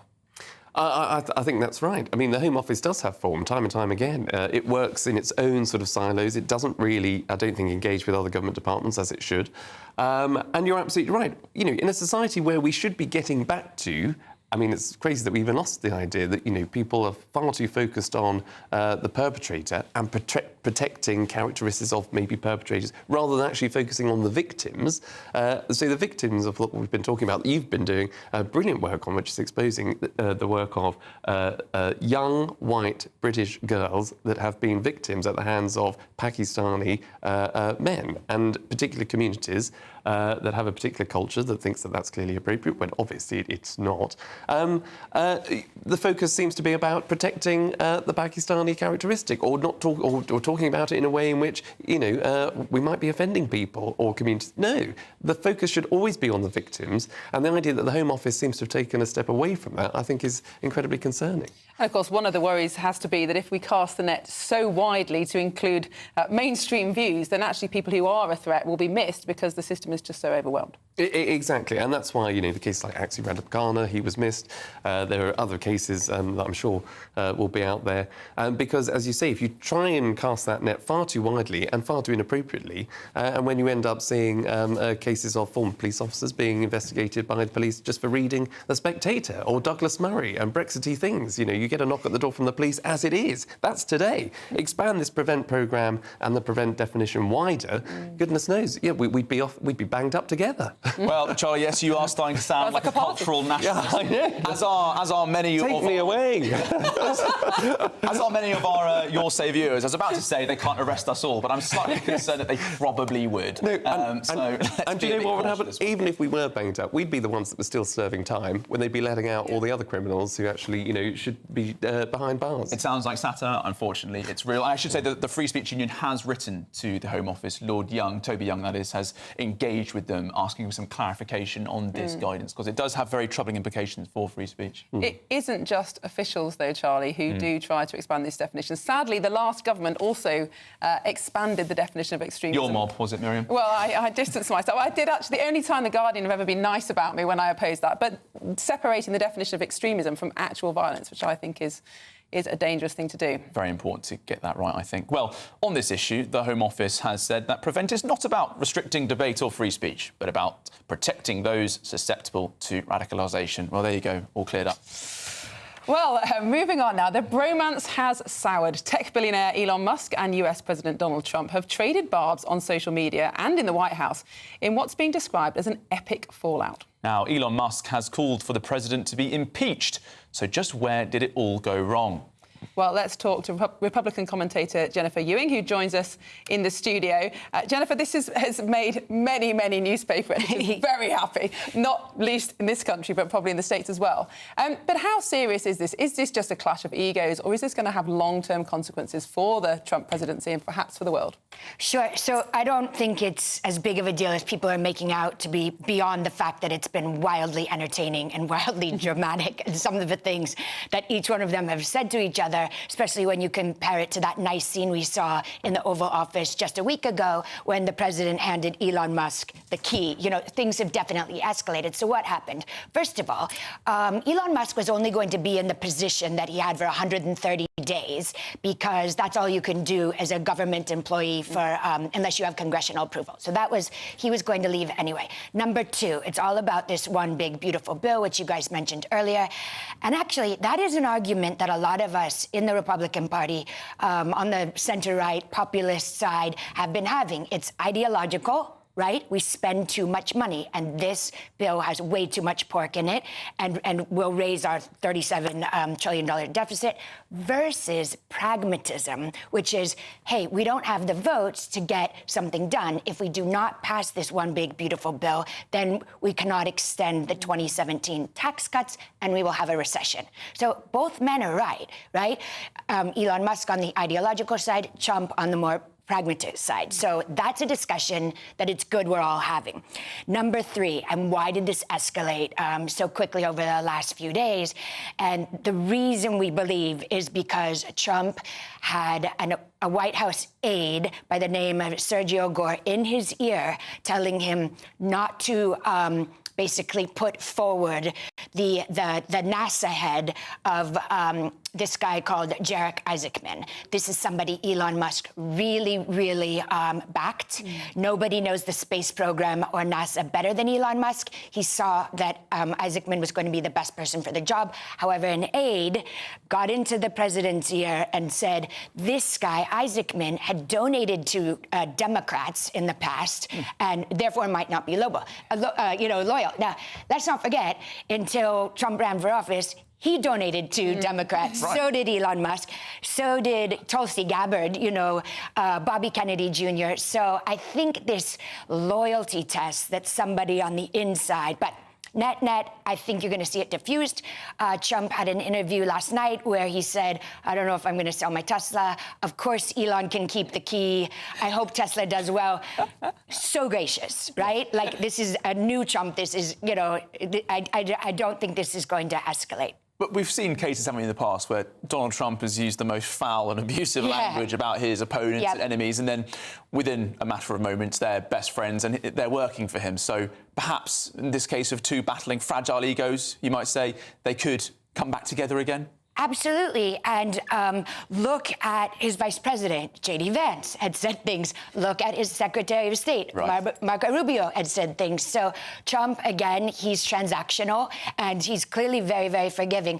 I do think Musk, said a few personal things. That whole Epstein thing was ridiculous. Anybody, the Democrats had all of those files for years. So if there was something really damning in those files, that would have come out, let's be honest. But yeah, I think it's been fabulous drama, but it's good that we're having these discussions in the Republican Party because it's important. Our deficit is a problem, and we have to stop spending, but those Republicans are not going to get elected again if they make major cuts to Social Security and Medicaid. Well, Jennifer, thank you so much. And a reminder of the dangers of having a digital footprint. Absolutely. Well, moving back to domestic issues, Britain's army needs to become 10 times more lethal to face a new era of threats. That was the Defence Secretary's warning earlier this week. Well, that's as the government promises new attack submarines, more munitions and a cutting-edge cyber command unit. But the plans have been met with criticism, including from the Shadow Defence Secretary, James Cartledge, who branded the announcements underfunded and totally underwhelming. So, will this help make Britain war-ready, or is it just more rhetoric? Well, let's talk to former British Army officer and Conservative MP Bob Seeley. Bob, thank you for joining us live. What do you make of this review? Is Britain ready for war? Hi, good morning to your viewers and listeners. I think Britain is categorically not ready for war. The Strategic Defence Review was not a bad document, but there's no mechanism to fund, and clearly the government is massively dragging its feet about increasing funding, and they seem to be working under the delusion that our enemies are going to wait for us to be ready and play to our strengths and not our weaknesses. And this whole talk about war ready is just absolute nonsense, and I think it is absolutely dishonest. I think Healey is a good defence secretary, but I think he has a dreadful cabinet and a dreadful prime minister around him. Well, Bob, we can't even deploy a division at the moment. And we had this conversation earlier in this year about this coalition of the willing, about putting peacekeeping troops on the ground in Ukraine. That was just a dream, really, wasn't it? There was no legitimate, practical opportunity behind those ambitions. I think you're exactly right. I think it played well in the media, which is one of the reasons why it kept on going. And look, the British Army is a former member of it. The British Army always tries to say yes, even if it's probably going to struggle to meet those commitments, because it has a very can-do culture. And we probably need to be a little bit more candid about what can be achieved, even with the very high quality of people and the high quality of training that we have. The idea that we were going to go and sit there between a warring Russia and a warring Ukraine is absolutely just, it was a non-starter. But the cynic in me, I'm afraid to say, thinks it's the one popular thing that Keir Starmer has done. And I think because of that, they tried to keep this idea going for longer than it was ever likely to survive. A basic sort of a basic tie-in, if you want, with reality. Well, Bob Seeley, thank you so much for joining us this morning. That's Bob Seeley. Well, what's still coming up, Charlie, on the programme? Well, a man who set fire to a copy of the Quran, he was found guilty this week of committing a religiously aggravated public order offence. So we'll be asking, does Britain now have blasphemy laws? Well, this is Saturday Morning Live on GB News, Britain's news channel.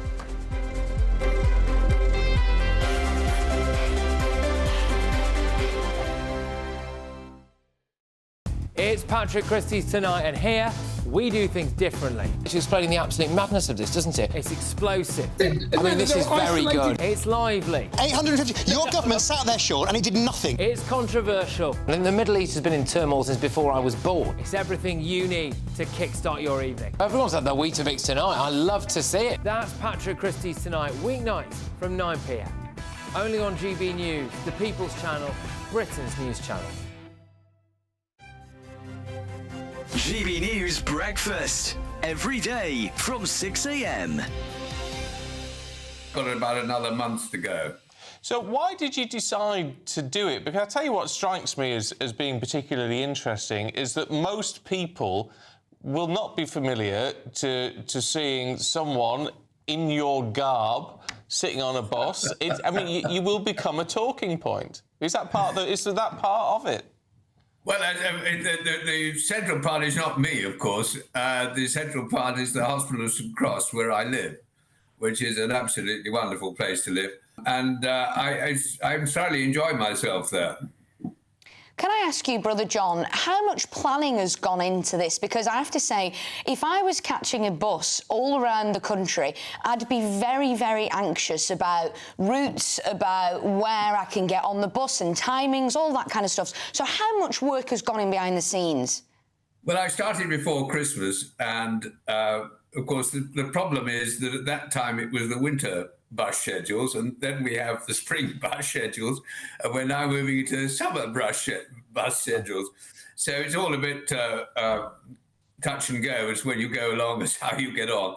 But basically, the first thing to do was to establish it was possible to do. So I worked out all the routes round. And I have to say that my bus pass isn't valid in Scotland and Wales, but I have the support of the bus companies, bus operators, who are being very kind and generous and allowing me free passage in Scotland and Wales, where I wouldn't otherwise be covered. Oh, that's fantastic news. And I have to say, though you look in excellent health and fair fettle, 85... But I don't have a tattoo, you see. I don't have a tattoo. GB News, the People's Channel. At GB News, we are proud to stand for you, for the Britain you love, for the communities you live in. That's what makes us the fearless champions of Britain. Its voices and its values. Because we, at GB News, the People's Channel, Britain's news channel.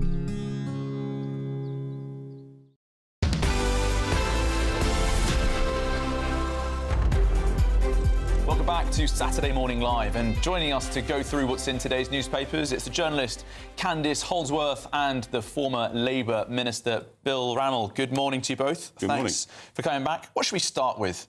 What do you reckon? The Express? Trump v Elon? No, we've done that. We've had enough of that, haven't we, really? Digital ID cards? Let's go into that. Digital ID, Candice. Yet again, another proposal from the Labour Party to bring in digital ID cards, this time apparently to solve the problem of illegal migration. What are your thoughts, Candice? I mean, this isn't new. I think I discussed this maybe 2 months ago, and it's constantly brought up as a solution for everything. I mean, I kind of have an objection to it on principle and practically. I don't like the idea of becoming a papers, please society. I think it's, you know, I don't want to be too, I don't want to exaggerate things, but I think it's sort of on the path to a social credit system. I don't like that.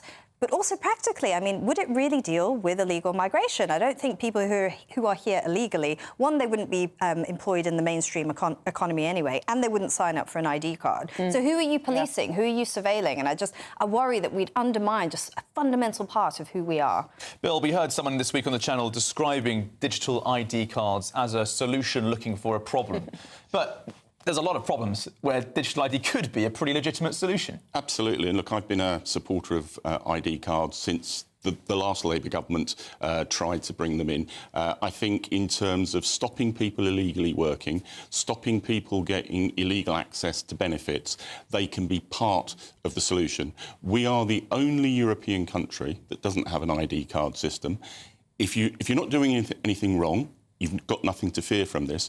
And you know, the public back this. Something like 80%, according to the polls, back digital ID to verify access to benefits and jobs. Everybody agrees that you need some way of proving your identity. You know, obviously a passport, a driving licence, something like that, we need them quite frequently.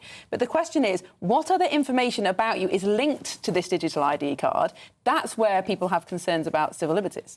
But look, you can't function within modern society without some kind of identity. And as long as it is properly policed and the government isn't able to trawl your data and to use it for different reasons, then I think it's fine. And you know, it can be part of the solution. You know, people rightly have real concerns about the level of illegal immigration, people working here illegally, people illegally getting access to benefits. This can be part of the solution. I want to agree with Bill, Candice. I really do. I think digital ID would be a decent solution on so many of these issues, particularly illegal immigration.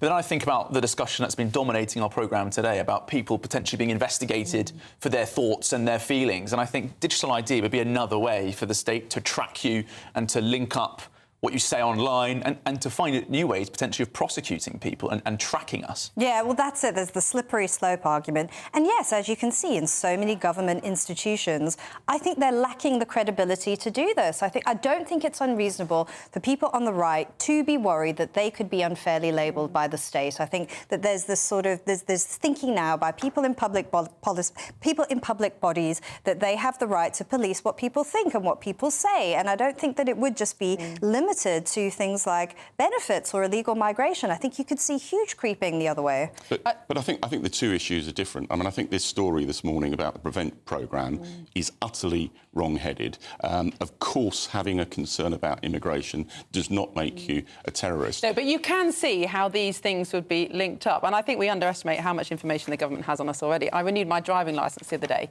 and I had to go on to the government's ID service webpage, and you scan a picture of your passport with your phone, and then suddenly on the webpage on the computer comes up every piece of information about it. It's extraordinary. It's terrifying, isn't it? And they say that they can't stop children going on adult websites. Anyway, that's for another day. Let's move on to a different... I had to get that in there. Move on to a different story. Of course, the big bromance that has now broken up between Trump and Elon Musk is dominating the papers. But is there something more serious underneath this bill, which is that both the populist movement here in the UK and in the States is an uneasy marriage between the populist right and the more libertarian tech bro angle of this? I think there is a grain of truth within that. I mean, look, you know, I've said on this channel many times in the last 6 months that Musk and Trump were going to fall out. It's happened. But at the heart of it is a different view about managed migration, a different view about free trade, and a different view about fiscal discipline. You know, Trump's big, great, beautiful bill is going to massively increase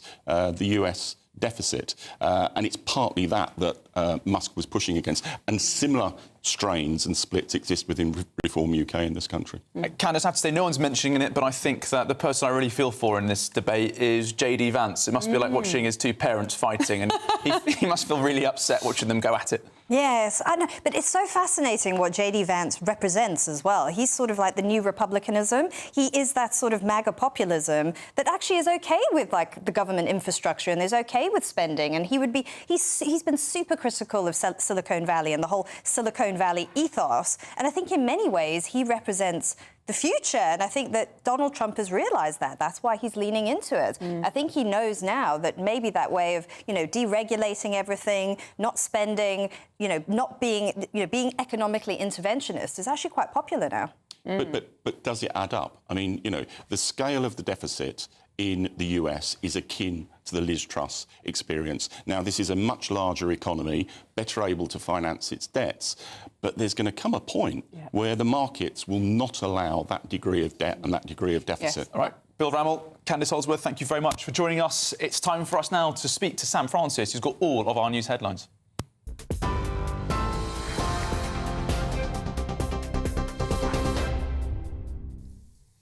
Very good morning to you. 11:30 exactly. The top story today. Arrests of illegal migrant workers in the UK have soared by 51%. That's since Labour came to power last July. According to Home Office figures, more than 6,400 people have been arrested, with enforcement teams targeting restaurants, nail bars and construction sites in nearly 9,000 raids. Almost 30,000 people with the right to remain have also been returned to their home countries. Labour says it's ramping up enforcement to tackle illegal working and exploitation. Ministers also promise tougher laws and tighter right-to-work checks as part of a wider border crackdown. President Trump has cut ties with Elon Musk and called him a man who has lost his mind. The White House says the president will now sell his red Tesla bought just months ago as tensions between the two escalate. Meanwhile, senior White House officials will meet a Chinese delegation here in London on Monday for new trade talks. It follows what Mr. Trump has called a very positive phone call with President Xi Jinping on Thursday. The Health Secretary has announced a £450 million boost to the National Health Service to cut hospital waiting times. Wes Streeting says the plan includes 40 new treatment centres, up to 15 mental health crisis hubs and nearly 500 more ambulances. The goal, he says, is to fast-track care and reduce pressure on A&E departments. Ministers say the reforms could mean hundreds of thousands fewer patients face long waits in emergency departments. And weather for you, a yellow warning for thunderstorms is in force across much of England and Wales today, with the risk of intense downpours, hail and even frequent lightning. The Met Office says some areas could see up to 40 millimetres of rain in just a few hours, with strong gusty winds and potential flash flooding. That's along with disruption to travel and power cuts, all possible, especially across the south and the Midlands. It follows news that the UK has just seen its warmest spring on record, and forecasters are warning there could be a hotter than usual summer on the way. Those are the latest headlines. I'll be back with you for a full roundup at midday. Now, though, it's over to Charlie and Miriam. For the very latest GB News direct to your smartphone, sign up to News Alerts by scanning the QR code or go to gbnews.com/alerts. Thank you, Sam, and stay with us on Saturday Morning Live, because after the break, Miriam Cates has secured us an exclusive interview. Yes, we've got Lois McClatchy coming on, free speech campaigner who was arrested in Brussels this week for the crime of holding up a sign asking for children to be protected. We'll get all of her story from her. Fortunately, she's been released and is going to be with us on the sofa. You're looking happy. Well, the forecast looks good. So you've sorted the travel insurance then? All Clear Travel Insurance sponsors GB News Travel Destinations Forecast. The heatwave continues across parts of Europe, temperatures pushing into the high 30s, and this is bringing some severe thunderstorms in places. But for many areas across Spain, Portugal, the Canary Islands, largely dry and settled, plenty of sunshine. The main risk of thunderstorms is going to be across northern Italy, Austria, perhaps southern parts of Germany, but elsewhere across the Mediterranean, staying dry, lots of hot sunshine. And this continues into next week, so feeling very warm indeed. All Clear Travel Insurance sponsors GB News Travel Destinations Forecast. Good morning, welcome to your latest GB News weather from the Met Office. So there's thunderstorms in the forecast for many of us today, particularly across parts of England and Wales, and still some blustery showers across northern areas as well. It's all thanks to these weather fronts arriving across the west as we go through the rest of Saturday, and those tightly spaced isobars indicating the strong blustery winds that we're going to be seeing through the afternoon. We do have a yellow thunderstorm warning valid until 6 p.m. this evening, covering parts of England and Wales, and it's here that we'll see those heaviest showers, risk of some thundery downpours, some hail and lightning mixed in too. Still plenty of showers across the northern half of the country, and perhaps one or two rumbles of thunder here too, and temperatures a little lower than we've seen on recent days thanks to those blustery winds. It's feeling quite fresh if you do catch that breeze. As we then go into Saturday evening, we still see those showers continuing, particularly across southern and eastern parts of England. Some heavy downpours still likely, but perhaps turning a little drier across the southwest later. Northern Ireland still seeing some scattered showers, but northern parts of England, eastern parts of Scotland, seeing some heavy blustery downpours. Again, perhaps the odd rumble of thunder possible in here, but perhaps just a touch drier across western parts of Scotland into Saturday evening. As we then go through Saturday evening and into the start of Sunday, we see those showers gradually starting to ease across the south and southeast, turning much drier for much of England and Wales during the early hours of Sunday morning. Still one or two showers across eastern parts of Scotland, and another swathe of showers arriving across parts of Northern Ireland during the early hours of the morning. But where we do see those clear spells, it could be turning a little chilly in places, though towns and cities likely holding up into the high single figures. So that does mean a bit of a brighter start for many of us on Sunday. Plenty of early sunshine as we go through the morning period. Still those showers pushing in across the northwest of the country. One or two of these could be heavy in places. And as we get to the afternoon, some further showers bubbling up through the afternoon. In that afternoon sunshine, one or two of these could be heavy, but generally much lighter, and generally feeling a little bit warmer than it did on Saturday. We're proud to be GB News, the People's Channel, and as you know, we always love to hear your views. Now, there's a new way of getting in touch with us at gbnews.com/yoursay. By commenting, you can be part of a live conversation and join our GB News community. You can even talk to me, Bev Turner, or any of the members of the GB News family. Join me, Nana Akwe, for an informative, interactive news programme with a difference. It's fun. No, he didn't say that, Dave. I'm so surprised. I think there's an element of truth to that. Join me from 3 p.m. every weekend, only on GB News, Britain's news channel. What is the state of our economy? What is the state of our National Health Service? What is the state of our schools? What on earth is going on? Understanding Britain means understanding the state we are in. This is State of the Nation with me, Matt Goodwin, Wednesdays, Thursdays and Fridays from 8 p.m. on GB News.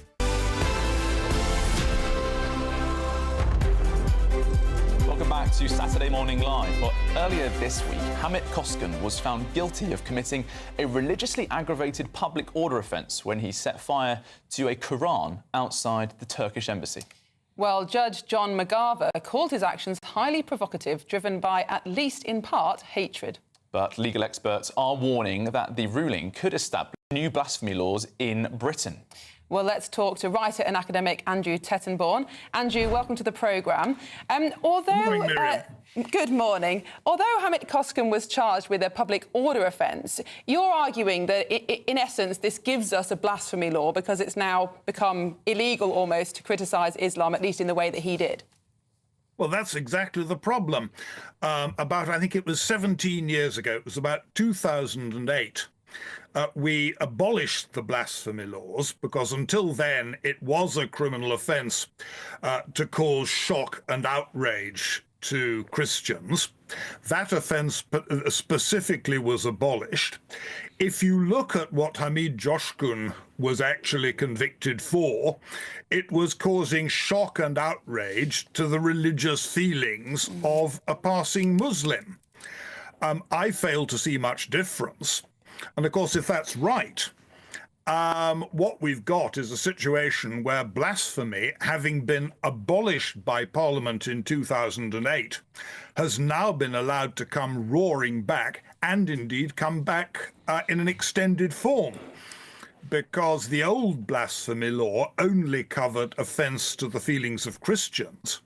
This one apparently covers offence to anybody's feelings.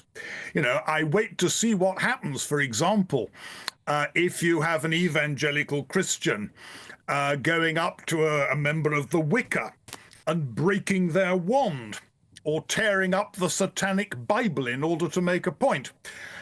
As far as I can see, that now is potentially a criminal offence, and it oughtn't to be.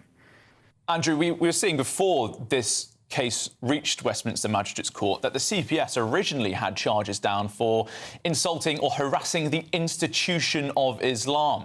Now, that was amended. They didn't actually bring those charges to court in the end, but it was thought to be the first time that someone had been charged with harassing a religion, essentially, to harassing Islam. Look, it was, Charlie, but the point is they only changed that because somebody pointed out that charge wouldn't stand up in law. Somebody had completely cocked up in the CPS. That was why they then changed the charge. Right. But Andrew, my question on that, though, is does this not point to the fact that there are people within our state, within the institutions, within the government bodies who are particularly sensitive when it comes to issues of Islam? And they are giving it special protection, not because the law lets them, but because they want to. Oh, yes, that's absolutely right. One body that ought to have many more questions asked of it is actually the CPS, because once we'd abolished blasphemy, it was clearly the intention of Parliament that it should not be a criminal offence to outrage people's religious feelings. What the Crown Prosecution Service did was essentially grab hold of a loophole and say, oh, well, we've abolished blasphemy, but don't worry, we'll do exactly the same thing with a public order offence. Now, if they're allowed to do this, it does raise another worry. We've already seen complaints of two-tier policing. And of course, what they can do is say, well, somebody burnt the Bible, but the Christians are a forgiving lot. It's not in the public interest to take this any further. Somebody burnt the Quran. The Muslims are adamant that this cannot be allowed and are likely to make a large amount of noise. Therefore, we must throw the book at them. And I fear that's exactly what's going to be encouraged.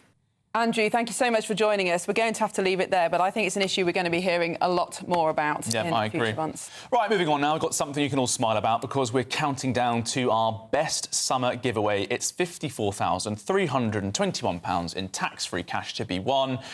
It could all be yours, and here are the details that you need to walk away with that lump sum.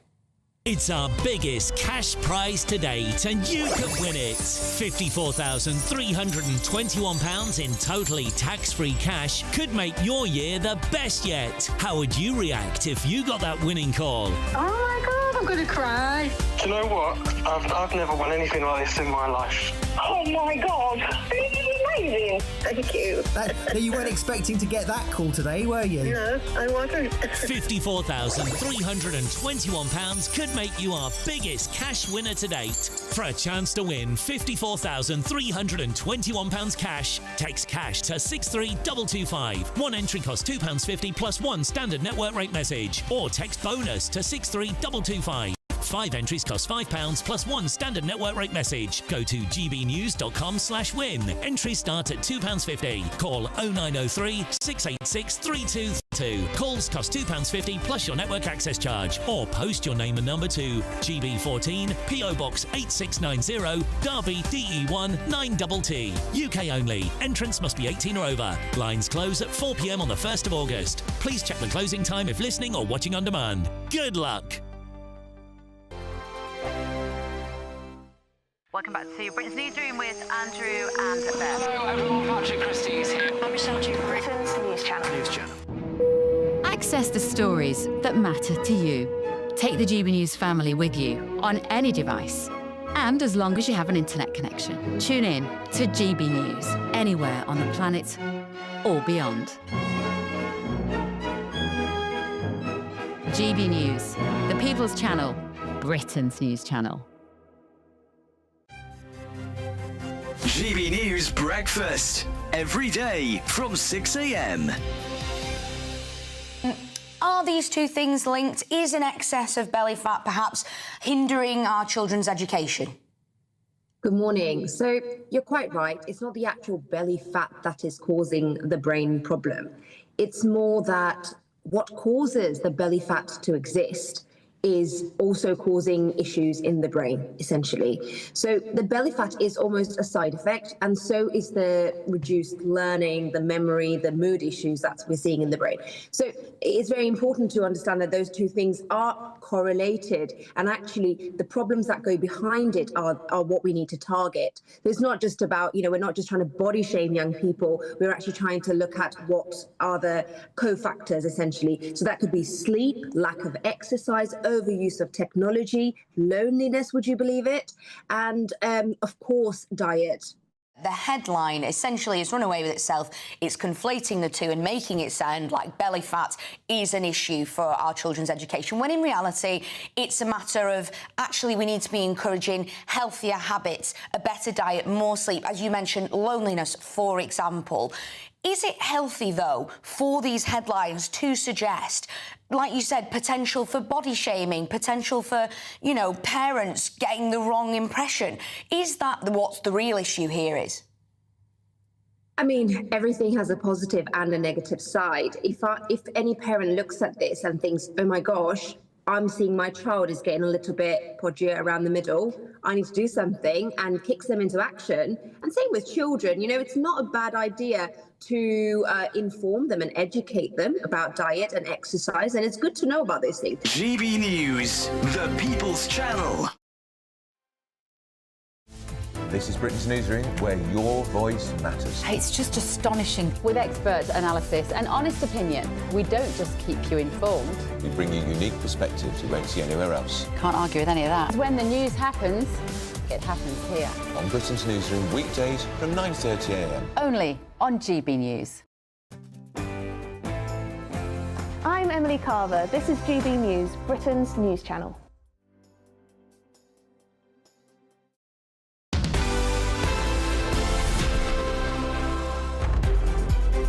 Earlier this year, US Vice President J.D. Vance told a conference in Munich that free speech was under threat in Europe.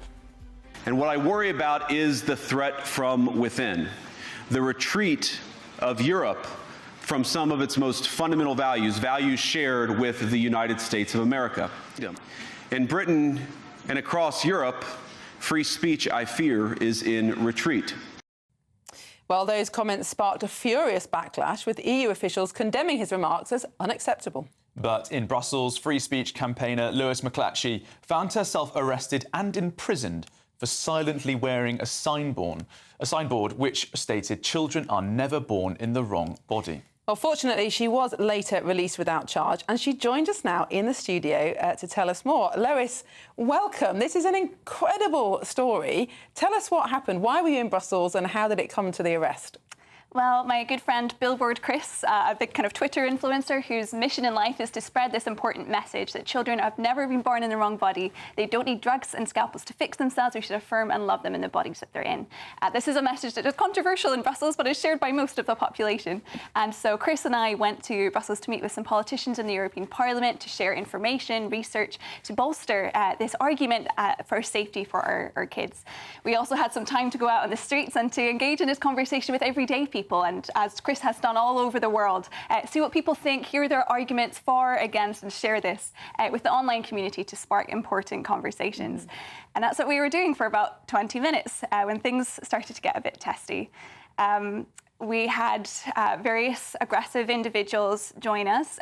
Two men in particularly were being very hostile and physically threatening to me personally, trying to mess with their equipment, kind of backing me up into the street, being very much in my physical space and yelling kind of swear words when I didn't catch the whole what they were telling me because I was all in Flemish, but I didn't gather it was very nice.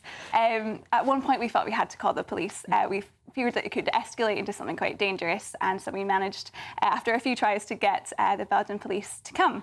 When they arrived, we kind of pointed to the individuals, and by now there's quite an aggressive crowd around us, with many people swarming us, kind of yelling at us, not very keen to engage in this important conversation. And we pointed out the individuals who had been threatening. The police formed a large barricade around us, pushed the crowd around into this kind of large circle before yelling at us and causing quite a scene, and the police decided to arrest us, the peaceful conversation starters, and not the threatening mob. When you were arrested and that police cordon was around you, did they explain why you were being arrested? Did they say, we're taking you away for your own safety? Was this a sort of a public order move? Were they doing this to prevent this situation from escalating? And also, did you see them speaking to the people who were abusing you beforehand, or did they just go straight to you to take you as the problem out of the situation? So the story changed quite a lot over the course of the evening. At first they said that we were holding a demonstration that we hadn't sought permission for. I explained, well, we're not holding a demonstration. It'd be a bit pathetic if only two of us had turned up. It would have been a pretty unsuccessful demonstration. But in fact, we were having conversations, explaining about Chris's work and his profile, showing them online what he does. Conversations don't need a permit. You can have a conversation about climate change or Gaza or anything on a public street. And I mentioned this to the police officer, but it seemed to be more about the message that we had in our hands that he was upset about. We were taken to the police station. At that point, we were told we were arrested. At that point, they then told it was because it was a disturbance of the peace, which could have been a criminal charge, and things got a little bit more serious. But over the course of events, as administration went through, and I do know that ADF International kindly had a legal team at the police station speaking to police for us as well, and it seemed over the course of events that got knocked down to an administrative fine, and then we left actually with no charge at all. Now, Lois, there have been lots of incidences of problems with free speech here in this country, and as that clip we showed, JD Vance has picked up on this, but it isn't just the UK, is it? I mean, it seems to be a particular problem in Belgium. You and I think we were all at that NatCon conference last year, National Conservative Conference, that the Belgian police, well, Belgium Med, tried to shut down. Yeah. Is there a particular problem here in Brussels at the heart of the EU? I mean, JD Vance was right, and this is the city that is the emblem of European democracy. It's supposed to be the seat, the home of these discussions, these political discussions, and yet here in the heart of Belgium, of Brussels, is where we face the most resistance to just having simple conversations. I think it's emblematic of the problem that we're facing across Europe. Of course, here in the UK, people being arrested even for having silent prayers in their heads. Over in Finland, politicians being put on criminal trial for Bible verse tweets. We see cases of this pop up over and over again, but at some point, we need to stop, take a look, and change things. Lewis, we're seeing footage of you now in Brussels, surrounded by those police officers. I have to say, it looks pretty cool. Pretty powerful backdrop there, presenting a perfectly legitimate, very popular and common opinion about children and about whether or not there should be medical intervention for gender views. And you really did cause something of an upset there. I mean, that's a lot of police engaging with a woman with a sign. Yeah, there was 4 police vans. We counted about 15 police officers, maybe more. And, you know, Chris and I are always very peaceful, just there to engage in conversation. There was no threat to, you know, what we were engaged in. The violent, kind of angry mob. We did feel a little bit threatened, but it seemed a bit of overkill to send so many police cars. But I suppose they'd heard about the dangerous message that children are, you know, born in the right bodies and need to be affirmed and loved as they are. No drugs and scalpels needed. But that is a very good point. This is about the actual view that you were sharing. Had you been there protesting about the war in Gaza, or as you said, climate change, then probably you could have got away with a very offensive message before the police would have taken any interest. Yeah, I think that's probably right. We do see this kind of two-tier system, not only here in the UK, but across Europe when it comes to if you're promoting a message about protecting children, whether that's in the womb or from puberty blockers or any of the harms that are very present in our daily life, that seemed to be shut down. But if it's a political message that is you know, supported by the state, supported by the day, you seem to be able to speak out. So it is kind of a modern day twist on a kind of old school blasphemy law, not being able to speak out against the dominant thought of our government, our people, and it's a very dangerous situation to be in. Because it seems to me that the police engage with how they deal with protesters in this, as you say, two-tier manner, based on the reaction that the protester might give. It's almost appallingly like the way the police might treat sort of an abusive partner. They won't arrest them because they fear they might react negatively and do something horrible. But because you're a reasonable and thoughtful person, they know they can get away with putting you in a cell for an hour and a half and questioning you. Yeah, it was ruled by mob. They went with the large crowd shouting at us rather than upholding the rights of freedom of speech that we have. But hopefully this can spark, you know, further conversation and lift our message to a higher extent. Well, Lois, thank you so much for coming in, sharing your story here on Our Safe today. I think that's all from Saturday Morning Live. Thank you so much for watching us. And coming up next, we've got Dawn Neeson. She's up with The Weekend. Dawn, what's coming up on your show? We've got a brilliant show coming up for you, absolutely packed as well. We've got Dawn French. Is she absolutely horrendous? Bromances, will they ever last? Politics, and is it the end of Snog, Marry and Avoid? I would ask you which one you'd do with Charlie, Miriam, but I don't want to put you on the spot. All of that and much more coming up after this weather. See you soon.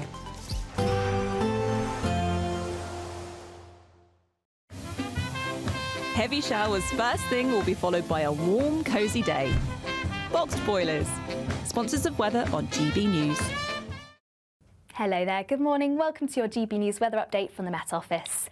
Some Met Office warnings in force today for heavy thundery downpours. These potentially bringing some quite large hail and frequent lightning at times. And although the warning is in force across central and southern parts of England and Wales, there's a good chance we could also see some isolated thunderstorms across the far north of the country too. So it's safe to say the beginning of the weekend is set to be unsettled and some quite persistent and heavy downpours at times. So do take care if you're out and about for the weekend. And a fresher feeling day for many, highs reaching around 18 degrees Celsius across the south, but more towards the mid-teens across the north. Still a chance of some thundery downpours for the first part of the evening. Heavy showers still sifting their way eastwards across the country. Some brighter spells in between, largely across the far west. But still into the evening, including Northern Ireland, northern parts of England, still plenty of cloud and some showery outbreaks. The best of the dry weather is likely to be across the far north and northwest of Scotland.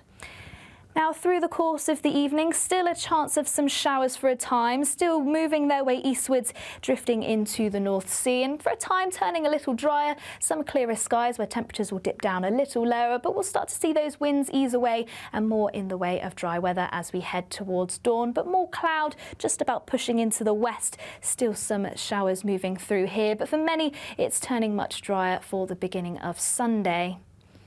And there is still the chance of some clouds, some showers at times, particularly across the west and across eastern coasts for a time as well. But Sunday does look like it's set to be the better day of the weekend. More dry weather, more in terms of sunny spells and much lighter winds too. And temperatures look fairly similar to what they are on Saturday, perhaps a degree or two higher, but it's definitely going to be the more pleasant day out of the weekend as a whole. Bye-bye.